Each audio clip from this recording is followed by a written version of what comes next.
Hello friends, welcome to ICS platform. आज है 7 सितंबर और 7 सितंबर करेंगे हम करंट अफेयर के MCQ। Without wasting our time video start करते हैं। First question, how many member in public account committee recently seen news. देखो, मेंबर तो अपन जान लेंगे, बट सबसे पहले PAC कमेटी क्यों न्यूज़ में है। देखो दोस्तों, पहले तो ये अपन जान लेते हैं PAC क्या है। एक पार्लियामेंट्री कमेटी है, पार्लियामेंट्री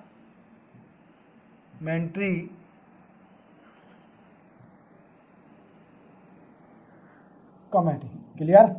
और ये इसका हमेशा headed by opposition leader, opposition party leader. और आप जानते हो सेंटर में अपोजिशन कौन है अभी? कांग्रेस। तो कांग्रेस के हैं KC वेणुगोपाल। कौन है? KC वेणुगोपाल। ये हैं अभी PAC के हेड, क्लियर। अब मैं बताता हूं ये न्यूज में क्यों चल रही है। देखो, आप जैसे जानते हो कि 2023 में हिंडनबर्ग की रिपोर्ट आई थी।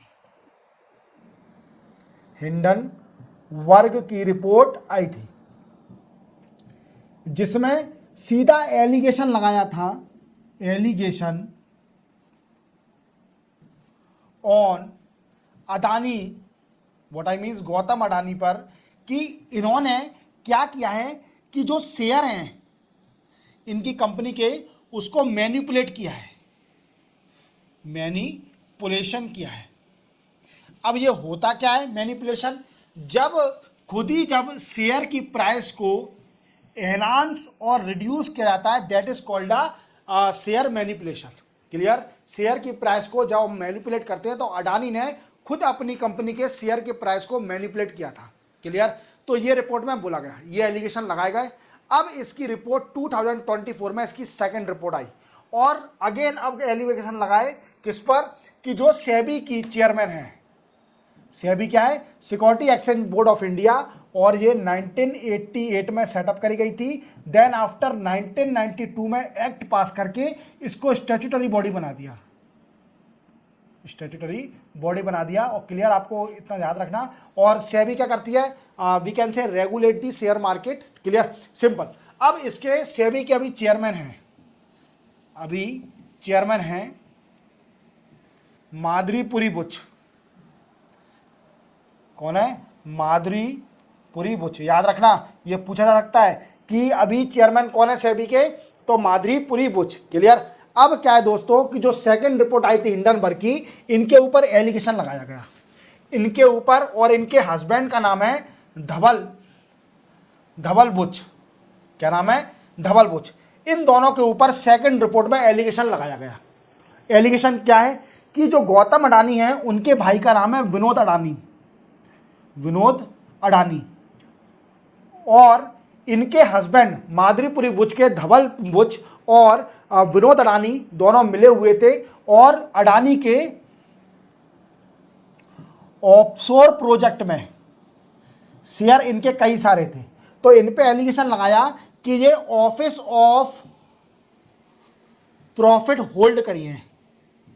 Even she is the chairman of SEBI. और जानते हो आप कि अगर किसी भी स्टैट्यूटरी बॉडी के चेयरमैन होते हैं, तो वो ऑफिस ऑफ प्रॉफिट होल्ड नहीं कर सकते। अब इनने एलिगेशन बोला कि ऐसा नहीं है। ये बात है, जब मैं सेबी की मेंबर भी नहीं थी, सिंगापुर में रहते थे हम, हस्बैंड और वाइफ, जब इसी कारण बस ये एलिगेशन लग रहा है, ये बोला गया। बट जो PAC है, मीन्स पब्लिक अकाउंट कमेटी, ये इसने एक एजेंडा एडॉप्ट किया है, वी कैन से एडॉप्ट किया है। ये क्या करेंगे? ये रिव्यू करेंगे, review the working of SEBI, security exchange board of India working, and we can say माधुरीपुरी Buch, chairman की वर्क को रिव्यू करेंगे माधुरीपुरी बुच, क्लियर। और सेबी के वर्क को भी रिव्यू करेंगे, क्लियर। और PAC क्या है? आप जानते हो कि ये क्या करती है, इसका काम क्या है? Examine expenditure and review the government, we can say revenue, sorry review नहीं, रिवेन्यू ऑफ गवर्नमेंट। गवर्नमेंट के एक्सपेंडिचर और रेवेन्यू को रिव्यू करती है, एग्जामिन करती है। क्लियर। और इसका एक और काम है कि ये सीएजी की रिपोर्ट को वी कैन से स्टडी करती है और इसको रिव्यू करेगी। जो सीएजी की रिपोर्ट है, कंट्रोल ऑडिट जनरल, और इसमें मेंबर होते हैं दोस्तों। अब मेन बात पे आते हैं, इसमें होते हैं मेंबर 22। कितने होते हैं? 22, जिसमें से 15 member from Lok Sabha and 7 member from Rajya Sabha. तो याद रखोगे तो पीएससी में कितने मेंबर होते हैं? 22 मेंबर होते हैं, जिसमें से out of 22 member 15 member from Lok Sabha and 7 member from Rajya Sabha. Clear. चलते हैं अपन नेक्स्ट क्वेश्चन पर। नेक्स्ट क्वेश्चन है, which state top in business reform action plan for promoting ease of doing business. देखो अभी एक रिपोर्ट आई है, वी कैन से बिजनेस रिफॉर्म एक्शन प्लान आया है, और इसमें बोला गया है कि कौन सी ऐसी स्टेट है इंडिया की जो ईज ऑफ डूइंग बिजनेस में नंबर 1 चल रही है, और रैंकिंग दी गई है। तो सबसे नंबर 1 है केरला, और अपन रैंकिंग जान लेते हैं। सबसे नंबर 1 केरला, केरला के बाद आंध्र प्रदेश,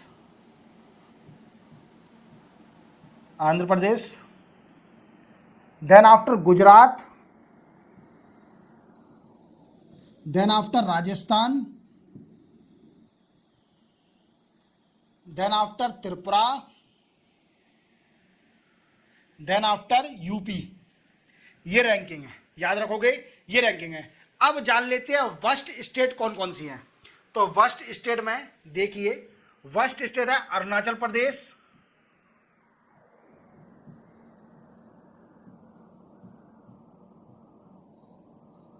Telangana,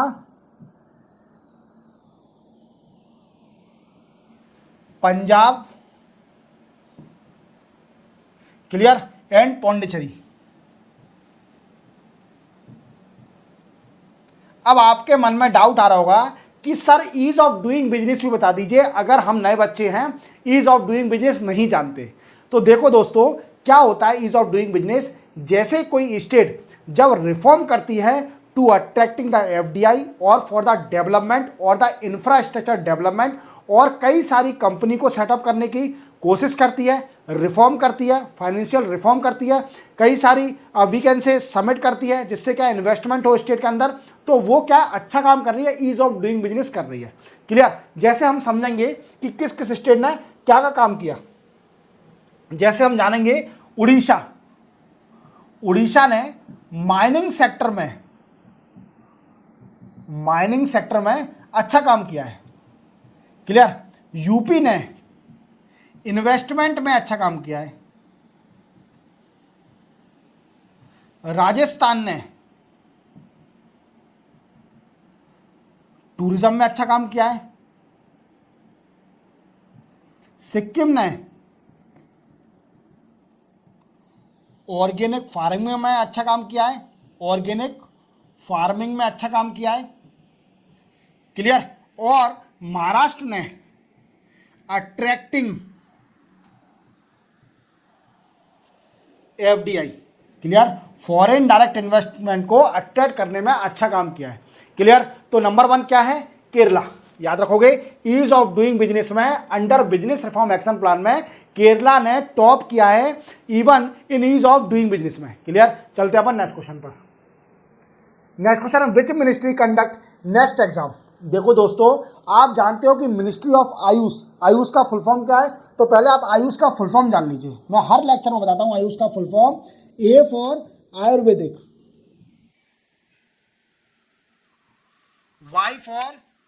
Y for yoga, U for Unani, S for Siddha, और एच फॉर होम्योपैथी। और जो आप टैबलेट खाते हो मेडिकल से, उसको बोलते हैं एलोपैथी। क्या बोलते हैं? एलोपैथी। क्लियर। अब इनको ट्रेडिशनल मेडिसिन बोला जाता है। क्या बोला जाता है दोस्तों? Traditional medicine.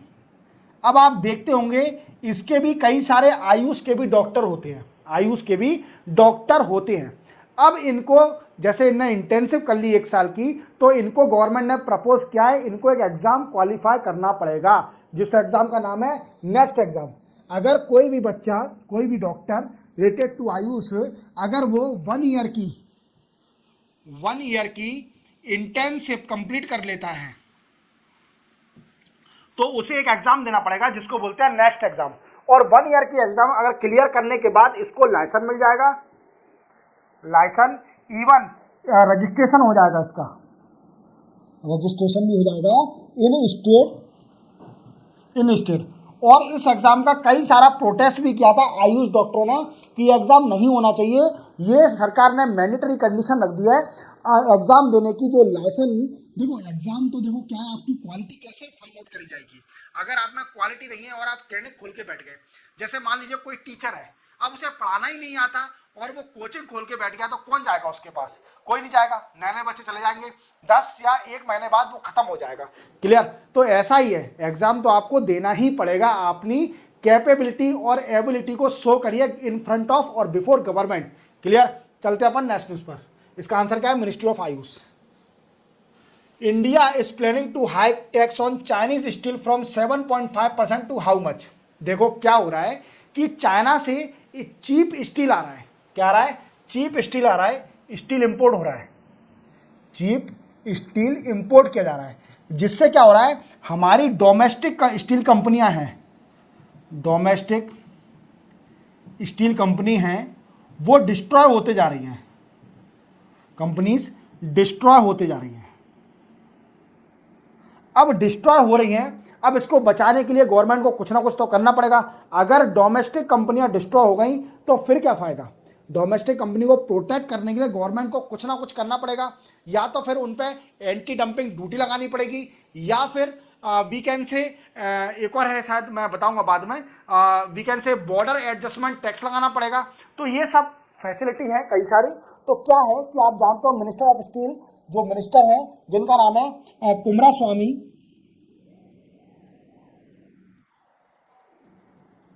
उन्होंने रिक्वेस्ट करी है, रिक्वेस्टेड टू फाइनेंस मिनिस्टर, क्या कि जो टैक्स लग रहा है, इंपोर्ट टैक्स लगता है 7.5% on steel, on imported steel, उसको एनहांस करके 10 to 12% कर दिया जाए। कितना कर दिया जाए? 10 to 12% कर दिया जाए, जिससे कि कंपटीशन बराबर का हो। ठीक है? अब इसका कई सारा प्रोटेस्ट भी कर रहा है। अब प्रोटेस्ट कौन कर रहा है? आपके मन में डाउट आ रहा होगा। तो ये प्रोटेस्ट कर रहे हैं MSME, micro small and medium enterprise, इसका प्रोटेस्ट कर रही है। अब प्रोटेस्ट क्यों कर रही है? क्योंकि क्या है कि एमएसएमई चीप स्टील पर डिपेंड है। किस पर डिपेंड है? चीप स्टील पर डिपेंड है। और अगर उसको चीप स्टील मिलता है तो डेफिनेटली उसका जो फाइनल प्रोडक्ट होगा वो भी सस्ता जाएगा। तो एमएसएमई इसका विरोध कर रही है कि आप टैक्स ना बढ़ाइए। जो रिक्वेस्ट करी है कुमारस्वामी जी ने फाइनेंस मिनिस्टर से, उसको वीकेंड से विड्रॉल कर लीजिए अभी रिक्वेस्ट को, बाद में देखेंगे। क्लियर? तो चलते अपन नेक्स्ट न्यूज पर और नेक्स्ट क्वेश्चन पर। President of India inaugurate Vishwashanti Buddha Vihar in which district of Maharashtra. देखो आप जानते हो महाराष्ट्र के सीएम है ये एकनाथ शिंदे। कौन है दोस्तों? एकनाथ शिंदे। और ये प्रेसिडेंट मैम खड़ी हैं जिनका नाम है मुर्मू, द्रौपदी मुर्मू। क्लियर? याद रखोगे। अब इन्होंने इनॉग्रेशन किया है एक विश्वासाती बुद्धा बिहार का। क्लियर? ये करा है इनॉग्रेशन लातूर जिले में, लातूर जिले है महाराष्ट्र में, वहां पर इसका इनॉग्रेशन किया है। अब इसमें एक स्टैचू सेटअप करी गई, setup statue of Gautam Buddha, Gautam Buddha, Gautam Buddha की एक स्टैचू सेटअप करी गई और एंड ट्रिब्यूट दिया गया, ट्रिब्यूट टू बाबा साहब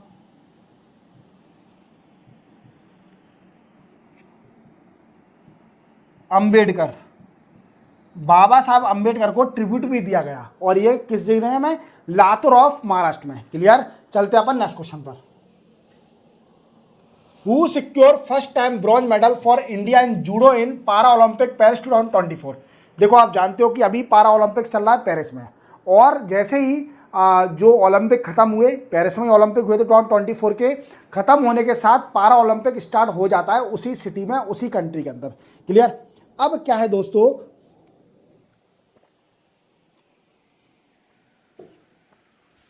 जूडो में पहली बार मेडल आया है इंडिया को पारा ओलंपिक्स में, पहली बार मेडल आया है जूडो में, जो कि ब्रॉन्ज मेडल है। अब वो कौन लाया है, तो वो लाया है कपिल परमार। ये क्वेश्चन इंपॉर्टेंट है, याद रखना, क्योंकि ये पहली बार पारा ओलंपिक में कई सारे लोग मेडल जीत रहे हैं, बट इंपॉर्टेंट ये इसलिए है क्योंकि जूडो में पहली बार पारा ओलंपिक्स में मेडल आया है, bronze medal.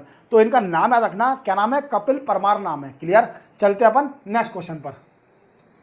Next question, Narendra Modi started initiative called जल संचय जन भागीदारी इन विच डिस्ट्रिक्ट ऑफ स्टेट। देखो क्या है कि नरेंद्र मोदी साहब ने एक नया इनिशिएटिव स्टार्ट किया है। पहले मैं आपको बता देता हूं नया इनिशिएटिव क्या है। जल संचय जन भागीदारी मीन्स जल माने वाटर, संचय माने प्रोटेक्शन, और जन माने पीपल, और भागीदारी माने पार्टिसिपेशन। समझ रहे हो आप मेरी बात को, पीपल का participation in conservation of water. Clear. तो क्या है, ये स्टार्ट किया है किस इनिशिएटिव, सूरत गुजरात से, सूरत गुजरात से स्टार्ट किया है। और इससे पहले catch the rain, catch the rain नाम से एक और इनिशिएटिव मोदी साहब ने स्टार्ट किया था, जिसका मेन मोटिव था कि जो रेन का वाटर है, वाटर हार्वेस्टिंग का प्रमोशन, और we can say water harvesting and conservation of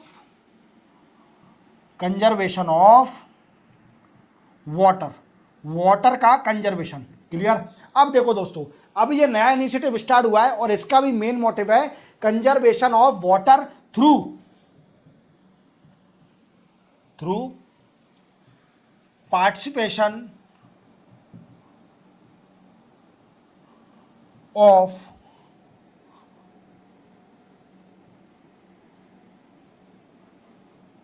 of community का पार्टिसिपेशन एनहांस करना, कि वो कंजर्व करें वाटर को, पानी को बचाएं। और इस इनिशिएटिव को कनेक्ट भी कर दिया है with catch the rain initiative से भी कनेक्ट कर दिया है, और ये स्टार्ट करा गया है सूरत गुजरात से। याद रखोगे, चलोगे, और नरेंद्र मोदी साहब ने इनिशिएटिव स्टार्ट किया है। क्लियर। चलते अपन नेक्स्ट क्वेश्चन पर। विच मिनिस्ट्री लॉन्च विश्वास ब्लॉकचेन टेक्नोलॉजी स्टैक। तो ये स्टार्ट सिंपल आप समझ रहे होंगे, blockchain technology ministry of electronic and information technology ने स्टार्ट किया है। और ब्लॉकचेन टेक्नोलॉजी मैं एक इंडिविजुअल लेक्चर बनाऊंगा जिसमें आपको ब्लॉकचेन टेक्नोलॉजी के बारे में पूरा डिटेल में समझाऊंगा कि क्या है ये। देखो दोस्तों, मैं थोड़ा शॉर्ट बता देता हूं। ब्लॉकचेन टेक्नोलॉजी,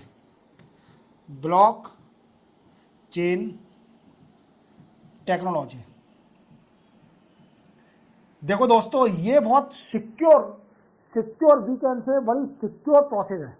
इसमें कोई भी वायरस, कुछ भी आपका साइबर इफेक्ट नहीं हो सकता ब्लॉकचेन टेक्नोलॉजी में। और आपने देखा होगा क्रिप्टो करेंसी के बारे में, तो आपने सुना ही होगा क्रिप्टो करेंसी में ब्लॉकचेन टेक्नोलॉजी का यूज करा जाता है। और इवन आप याद रखना, लेजर, इसमें लेजर बनता है। क्या बनता है, लेजर, सीड जैसे। क्लियर। तो ब्लॉकचेन टेक्नोलॉजी एक सिक्योर टेक्नोलॉजी है जो कि यूज करी जाती है क्रिप्टो करेंसी में। क्लियर। डिटेल में अपन और समझेंगे। चलते अपन, इसका आंसर है ministry of electronic and information technology, उन्होंने स्टार्ट किया है विश्वास ब्लॉकचेन टेक्नोलॉजी स्टैक। क्लियर। चलते अपन नेक्स्ट क्वेश्चन पर। नेक्स्ट है और लास्ट है, which ministry of union unwell the vision Next Fashion Forecasting initiative developed by National Institute of Fashion Technology. देखो, National Institute of Fashion Technology ने एक initiative start किया है जिसका नाम है Vision Next Fashion Forecasting Initiative. अब ये पूछ रहा है किस मिनिस्टर ने इसको इनॉग्रेट किया है। तो ये खड़े हैं मिनिस्टर साहब गिरिराज सिंह। कौन खड़े हैं, गिरिराज सिंह। और एक किस चीज के मिनिस्टर हैं, ये है मिनिस्ट्री ऑफ टेक्सटाइल। ये टेक्सटाइल के मिनिस्टर हैं। किसके मिनिस्टर हैं, टेक्सटाइल के मिनिस्टर हैं। इन्हें इनॉग्रेशन किया है। अब इसका ऑब्जेक्टिव क्या है, इस इनिशिएटिव का ऑब्जेक्टिव क्या है, तो देखो एक्सपांड, इसका पहला ऑब्जेक्टिव है एक्सपांड फैशन और इंडियन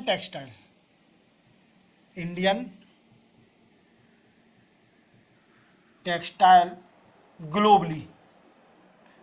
और दूसरा इनिशिएटिव है इसका दोस्तों, दूसरा है कि जो इंडियन कल्चर है, इंडियन कल्चर और आर्ट को प्रमोट करना थ्रू फैशन। क्लियर? तो आप समझ गए होंगे फैशन के जरिए आजकल वेस्टर्न कल्चर आ रहा है, पर इसमें वेस्टर्न कल्चर नहीं है, ये इंडियन कल्चर है। क्लियर? आप देखिए इंडियन कल्चर, साड़ी पहने हैं सब, ये इंडियन कल्चर है। क्लियर? आप समझ गए। इसी के साथ 7 सितंबर करंट अफेयर के एमसीक्यू कंप्लीट होते हैं। चैनल को सब्सक्राइब और बेल आइकन प्रेस करना ना भूलना और हमेशा वीडियो पूरा देखना। मिलते हैं हम नेक्स्ट वीडियो में, तब तक के लिए जय हिंद।